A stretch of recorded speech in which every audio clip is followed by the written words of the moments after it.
হযরত ওমর বিন সামেদ রাদিয়াল্লাহু তাআলা আনহু ছিলেন মুসলিম, ও মুসলিম হলেও মুসলমানদের প্রতি তার ভালোবাসার কোনো কমতি ছিল না। উহুদ যুদ্ধ শুরু হয়ে গেল যখন, নিজে নিজে ইসলাম কবুল করে যুদ্ধে ঝাঁপিয়ে পড়লেন।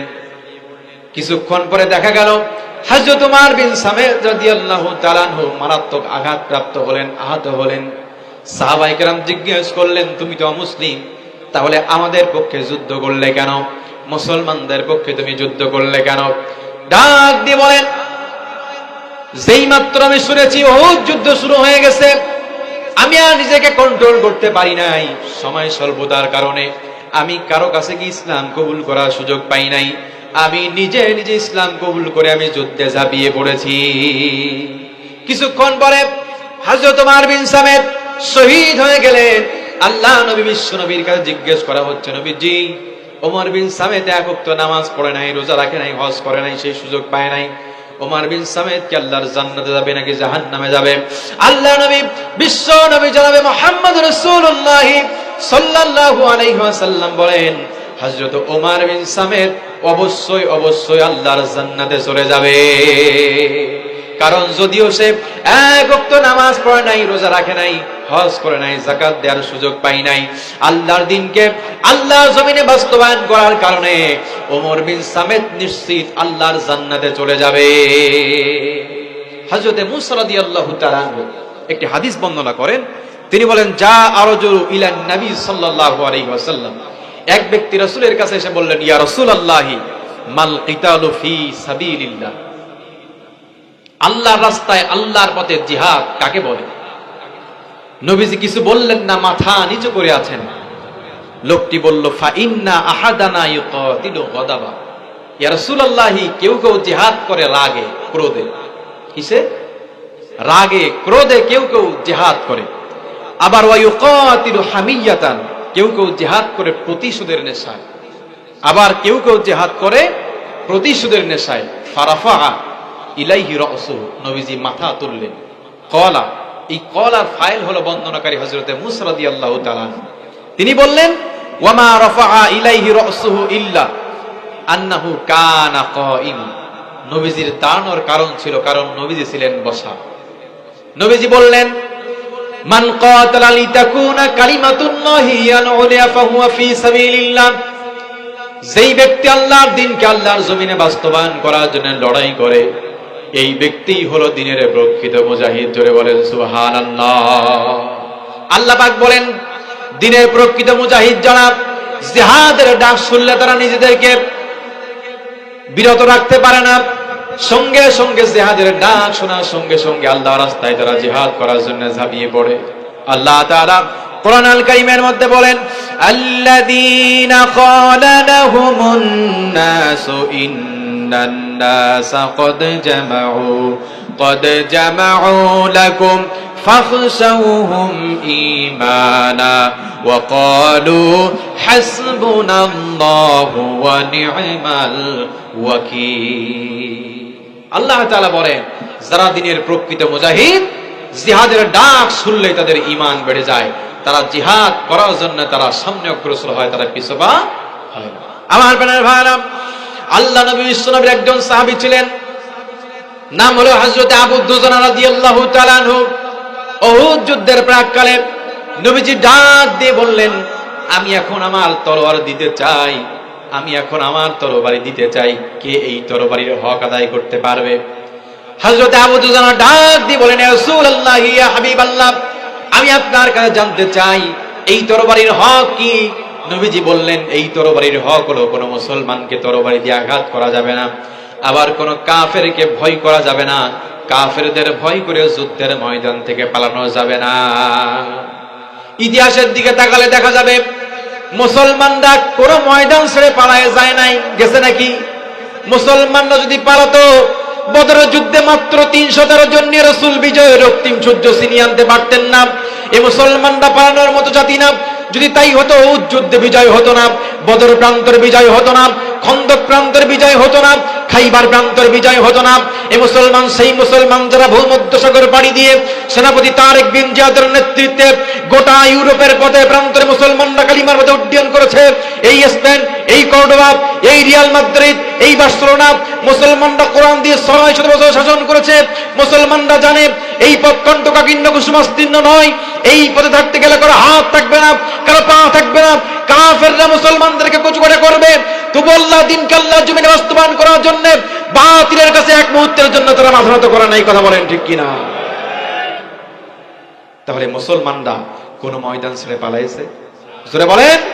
আল্লাহ নবী, বিশ্ব নবী জনাবে মুহাম্মদ রাসূলুল্লাহ সাল্লাল্লাহু আলাইহি ওয়াসাল্লাম বললেন, এই তরবারির হক এই তুমি আদায় করতে পারবে কিনা তুমি দেখো। হযরত আবু দুজানা রাদিয়াল্লাহু তাআলা হাত উঁচু করলেন, নবীজি আমি এই তরবারির হক আমি আদায় করতে চাই। রাসূল করিম সাল্লাল্লাহু আলাইহি ওয়াসাল্লাম আশ্বস্ত হয়ে সঙ্গে সঙ্গে হযরত আবু দুজানার হাতে তার তরবারিটা উঠাইয়ে দিলেন। আল্লাহু আকবার বলে। হযরত জুবাইর ইবনুল আওয়াম রাদিয়াল্লাহু তাআলা বলেন, আমিও নবীজির কাছে তরবারি চেয়েছিলাম, কিন্তু নবীজি হযরত ওমর রাদিয়াল্লাহু তাআলা কে না হয় নাই দিলেন, কিন্তু আমাকে তো দিতে পারতেন, কারণ আমি নবীজির আপন ফুফু সাফিয়া বিনতে আব্দুল মুত্তালিবের পুত্র। আমি সুঠাম দেহের অধিকারী, 7 ফিট লম্বা, যেমন আমার শরীর তেমন আমার শক্তি তেমন আমার সাহস। নবীজি আমাকে না দিয়ে কেন হালকা পাতলা একজন সাহাবী হযরতে আবু দুজানার হাতে তার তলোয়ারটা উঠাইয়া দিলেন, আমি দেখতে চাই। হযরতে আবু দুজানা রাদিয়াল্লাহু তাআলা আনহু বিশ্ব নবীর তরবারিটা হাতে নিয়ে তিনি একটা কবিতার পংক্তি, কয়েকটা কবিতার পংক্তি তার জবান থেকে উচ্চারণ করেছিলেন। আমার হাতে রাসূলের তরবারি, আজকে দেখবে দুনিয়াবাসী আমি কেমন করে বিশ্ব নবীর তরবারের, বিশ্ব নবীর তরবারির হক আমি আদায় করতে পারি। এই বলে তিনি কাফেরদের সঙ্গে লড়াই করা শুরু করলেন। হযরত জুবাইর ইবনুল আওয়াম রাদিয়াল্লাহু তাআলা দূর থেকে দেখতেছেন হযরত আবু দুজানা বীরত্বের সাথে কাফেরদের সৈন্যদের মধ্যে ঢুকে গেছে। হযরত আবু দুজানা রাদিয়াল্লাহু তাআলা তার তরবারির আঘাতে অনেক কাফেরকে কচুকাটা করে দিয়ে জাহান্নামে পাঠিয়ে দিলে। হযরত আবু দুজানা রাদিয়াল্লাহু তাআলা যেখানেই যাচ্ছেন সেখানেই যেন কাফেরদের অন্তরে ত্রাস সৃষ্টি হচ্ছে, তারা যেন তার ভয়ে ভীত সন্তুষ্ট হতে লাগলো। আমার প্রাণের ভাইরা, যখন সেখান থেকে তিনি শেষ পর্যায়ে চলে গেলেন, শেষ পর্যায়ে গিয়ে দেখেন আবু সুফিয়ানের স্ত্রী হিন্দার নেতৃত্বে সুন্দরী রমণীরা তাদের মনোবল বৃদ্ধি করার জন্য মুসলমানদের বিরুদ্ধে কবিতা পাঠ করতেছে। হযরতে আবু দুজানা রাদিয়াল্লাহু তাআলা আনহু হিন্দার মাথা বরাবর তার তরবারিটা রাখলেন। তরবারিটা রেখেই তিনি আবার নামিয়ে নিলেন। হযরতে জুবাইর ইবনুল আওয়াম রাদিয়াল্লাহু তাআলা আনহু বলেন, আপনি এত বড় সুযোগ পেয়ে হাতছাড়া করলেন কেন? আপনার কাছে জানতে চাই। বলছে, আপনি কি জানেন না এটা কার তরবারি? বলছে, হ্যাঁ জানি তো, এটা নবীজির তরবারি। বলছে, এই জন্য আমি চাইনি আল্লাহ রাসূলের তরবারি কোন মহিলার রক্ত এবং কোন দুর্বলের রক্ত দিয়ে কলুষিত করতে। হযরত জুবাইর ইবনুল আওয়াম রাদিয়াল্লাহু তাআলা দূর থেকে দেখতেছেন। কিছু দূর আসার পরে একজন বীর পালোয়ান কাফেরের সঙ্গে দেখা হয়ে গেল। আমার প্রাণের ভাইরা, তুমুল যুদ্ধ শুরু হয়ে গেল। হযরতে জুবাইর ইবনুল আওয়াম চিন্তা করলেন, আমি এবার দেখব জায়গা মতো হযরতে আবু দুজানা পড়ে গেছে, রাসূলের তরবারির হক সে কিভাবে আদায় করতে পারে। সংঘর্ষ শুরু হয়ে গেল। হযরতে আবু দুজানাকে প্রথমবার আঘাত করার সঙ্গে সঙ্গে তার এত জোরে আঘাত করলো কাফের, আঘাত করার সঙ্গে সঙ্গে তার ঢালটা ভেঙে গিয়ে চূর্ণ বিচূর্ণ হয়ে গিয়ে তার ঘাড়ে কাঁধে তিনি সামান্য পরিমাণ আঘাত প্রাপ্ত হলেন। দ্বিতীয়বার এমন জোরে তার তরবারিটা তিনি চালালেন, ওই কাফেরের শক্তিশালী কাফেরের পেট থেকে দ্বিখণ্ডিত হয়ে 2 ভাগ হয়ে জমিনে পড়ে গেল। হযরত জুবাইর ইবনুল আওয়াম রাদিয়াল্লাহু তাআলা বলেন, আমি এখন বুঝতে পেরেছি নবী করিম সাল্লাল্লাহু আলাইহি ওয়াসাল্লাম আমার হাতে তরবারি না দিয়ে কেন হযরতে আবু দুজানার হাতে তরবারিটা দিয়েছিলেন। নবীজি আমার হাতে তরবারি না দিয়ে কেন হযরতে জুবাইর ইবনুল আওয়াম রাদিয়াল্লাহু তাআলা বলছেন কেন তার হাতে আবু দুজানার হাতে তরবারি দিয়েছিলেন, আমি এখন বুঝতে পেরেছি। আল্লাহু আকবার বল। আমার প্রাণের ভাইরা, এই আবু দুজানা রাদিয়াল্লাহু তাআলা যখন যুদ্ধ করতেন তখন তার একটা পোশাক ছিল আল-মাসরা। যেই পোশাক পরে তিনি যুদ্ধ করতেন, তিনি জিহাদ করতেন, এজন্য তাকে বলা হতো জুল মাসরা, অর্থাৎ আল-মাসরার অধিকারী। আবার অন্য বর্ণনা এসেছে তাকে জুয়াস সাইফাইন বলা হতো, দুই তরবারির অধিকারী। আল্লাহু আকবার বলে। যুদ্ধের ময়দানে, উহুদের ময়দানে আল্লাহ রাসূল সাল্লাল্লাহু আলাইহি ওয়াসাল্লামের তরবারি এবং নিজের তরবারি নিয়ে যুদ্ধ করেছিলেন। দুইটা তরবারি নিয়ে যুদ্ধ করেছিলেন, যার কারণে তাকে জুয়াস সাইফাইন বলা হতো। চিল্লায় বলেন না সুবহানাল্লাহ। তাহলে ইসলাম এমনি এমনি কায়েম হয় নাই, রক্তের বিনিময়ে, হাজার হাজার লক্ষ কোটি শহীদের বিনিময়ে ইসলাম কায়েম হয়েছে। কথা বলেন ঠিক কি?